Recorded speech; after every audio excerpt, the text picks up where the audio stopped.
Vice President Osibajo breaks silence on Lekki massacre. Vice President Yemi Osibajo tonight spoke for the first time on the Lekki massacre, which has put the entire nation in mourning for the past 24 hours. Armed soldiers had stormed the location of the EndSARS protest at the Lekki toll gate and gunned down on armed protesters. This incident has gotten so many opinions and calls from world leaders asking for the federal government to immediately look into the matter.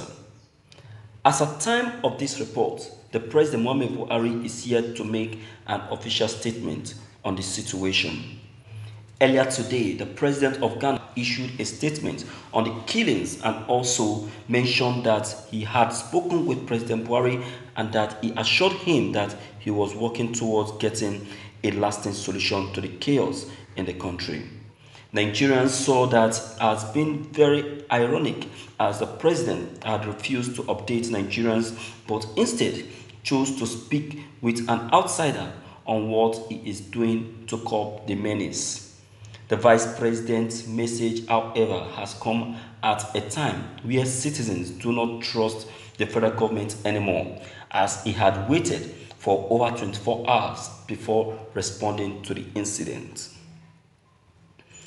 In that space, so many houses and establishments have been burnt down, so many private businesses looted and destroyed, so many lives lost, and people have been rendered jobless.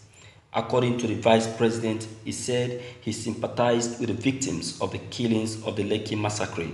He also said he had spoken with some of the victims who survived and are receiving treatment at various hospitals in the state. He also promised to get justice for victims of the shootings. Thank you for listening to this news. Wow. Well, if he does any of that, it is good. It is good. It will be good, oh, that is if he will. Because the country, the administration that he is into is an administration that has been keeping him that has been handicapping him and making him not to function the way he's supposed to function.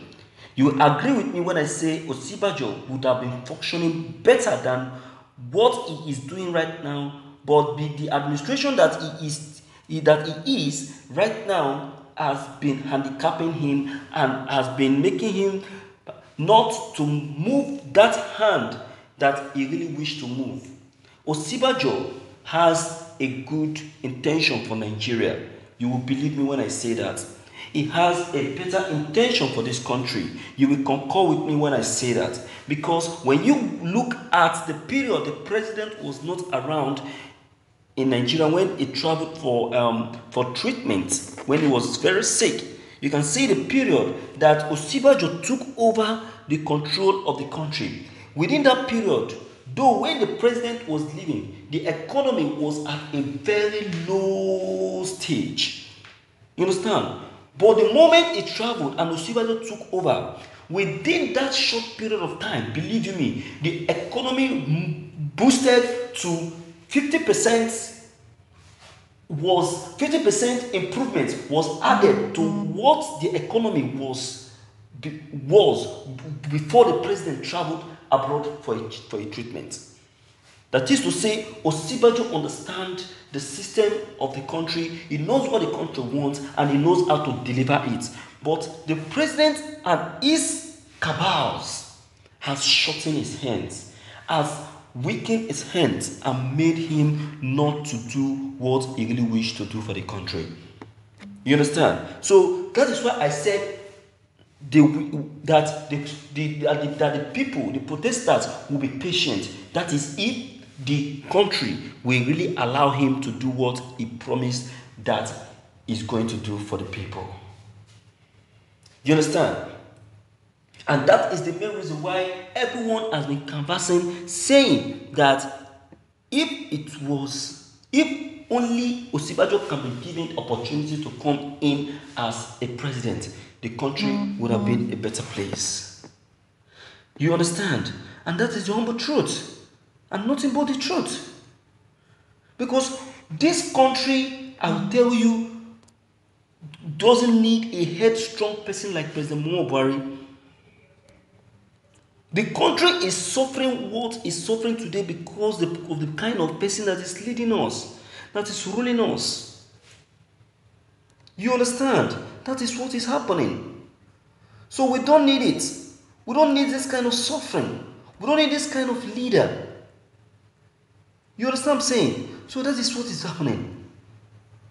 So the president has not been given that opportunity to the man to Osibajo to function. If not, Osibajo would have been making wave. He would have been making things better. At least his contribution would have been bringing changes to the country. I still believe that even this menace that is going on, Osibajo would have wanted to help the situation, but because of the president's attitude of I can do it alone, that is what has made the country to be in the state that the country is right now. Now I can do it alone. What is happening? What is happening? I thought it's northern cabals. I thought they are very, very fit and strong to face the country. Where are they now? They have all run away. They have left this country. They have locked themselves indoors. Those people he took as cabinet members, those people he employed. It's so painful that even our Igbo brothers are even supporting evil, supporting what is not, what doesn't supposed to exist, because of the positions he has given to them. It's so painful and so disappointing. I tell you, my viewers, all these things that we are going through, we are not supposed to be going through them. We are not supposed to. They're just too much on the masses. The masses have bared enough. The masses have bared enough. Enough. You understand? So, my viewers, what is your take? What is your advice? What do you think?